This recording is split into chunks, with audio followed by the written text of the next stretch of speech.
پارہ نمبر 17 سورہ الحج آیت نمبر 60۔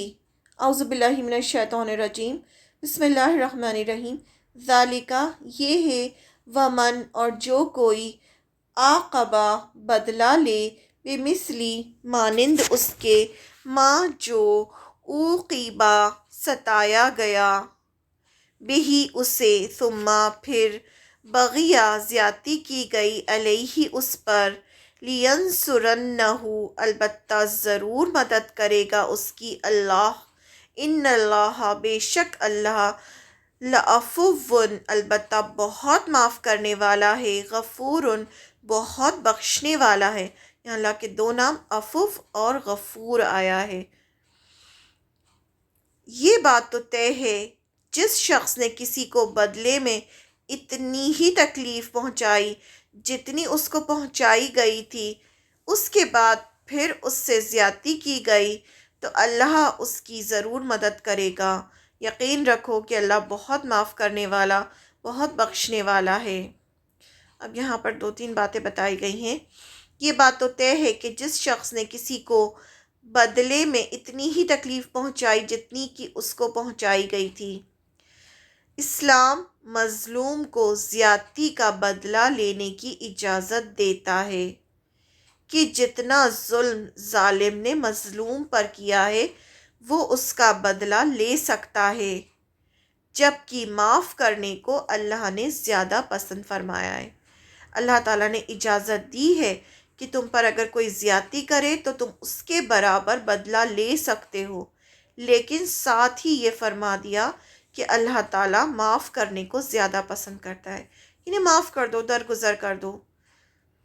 عقبہ یا عقوبت ایسی سزا یا بدلے کو کہتے ہیں جو کسی کام کا بدلہ ہو، لیکن اس میں بہت ساری چیزیں ہوتی ہیں نا۔ کون ڈیسائیڈ کرے گا کہ ہم اتنا ہی بدلہ لے رہے ہیں جتنا سامنے والے نے ہمارے اوپر ظلم کیا ہے؟ اگر ہم نے تھوڑا سا بھی زیادہ کر دیا، جیسے کسی نے ہمیں 4 باتیں سنائی، ہم نے اس کو 4 باتیں سنا دی، لیکن ہماری باتیں زیادہ تکلیف دے تھیں، تو کیا ہوگا؟ اب ہم ظالم ہو جائیں گے اور وہ مظلوم ہو جائے گا۔ تو اسی لیے اللہ تعالیٰ نے کہا کہ معاف کر دو، اور انسان کو اپنی ذات اتنا وہ نہیں ہونا چاہیے کہ اپنی ذات کے لیے اتنا پریشان ہو یا میرے اوپر اتنا ظلم ہے۔ سب سے اللہ کی ذات سب سے بڑی ہے۔ ہاں، محبت اور نفرت دونوں ہونی چاہیے صرف اللہ کے لیے، یعنی اگر اللہ سے کوئی محبت کرتا ہے تو آپ اس سے محبت کریں، اللہ سے کوئی نفرت کرتا ہے تو آپ اس سے نفرت کریں۔ اپنی ذات کو اتنا اہمیت نہیں دینا چاہیے انسان کو کہ اپنی ذات کے لیے بدلہ لے اور اپنی ذات کے لیے کرے۔ اللہ تعالیٰ نے حالانکہ اجازت دی ہے، ایسا نہیں ہے، منع نہیں ہے، آپ لے سکتے ہیں بدلہ۔ کوئی مظلوم ہے جس نے اس پر ظلم کیا ہے، اس سے بدلہ لے سکتا ہے، لیکن اللہ نے معاف کرنے کو زیادہ پسند کیا ہے۔ اور یہاں پر دیکھیں اللہ کی صفت آ رہی ہے عفو اور غفور۔ عفو کون ہوتا ہے؟ درگزر کرنے والا۔ یعنی اللہ نے اپنی صفت یاد دلائی کہ دیکھو میں بھی تو تمہارے ساتھ کتنا درگزر کرتا ہوں، تم لوگ کتنے گناہ کرتے ہو، کتنا ہم اللہ تعالیٰ کو کئی بار کتنی نافرمانی کرتے ہیں، تو اللہ تعالیٰ کو کتنا خراب لگتا ہوگا کہ اس بندے کو میں نے اتنا کچھ دیا ہے اور یہ میری نافرمانی کر رہا ہے۔ تو اللہ بھی تو ہمارے ساتھ درگزر کرتا ہے نا، تو ہمیں بھی چاہیے لوگوں کے ساتھ درگزر کریں۔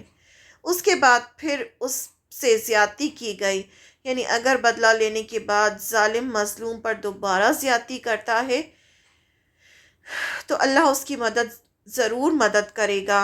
یقین رکھو کہ اللہ بہت معاف کرنے والا، عفو یعنی درگزر کرنے والا، اور بہت بخشنے والا یعنی غفور ہے۔ اللہ تعالیٰ نے ظلم کا بدلہ لینے کی اجازت دی ہے، جبکہ درگزر اور معاف کر دینے کو پسند فرمایا ہے۔ پھر یہ بھی فرمایا کہ اگر ظالم دوبارہ زیادتی کرے گا تو اللہ تعالیٰ مظلوم کی مدد کریں گے۔ پھر اللہ کی صفت عفو غفور بندے کو یاد دلائی گئی کہ تم بھی لوگوں کو معاف کرو اور درگزر کرو، کیونکہ اللہ معاف کرنے کو پسند کرتا ہے اور وہ بھی بندوں سے درگزر کرتا ہے، انہیں معاف کرتا ہے۔ اگر اللہ تعالیٰ کے گناہ پر پکڑنے لگے تو دنیا میں کوئی بچے ہی نہ۔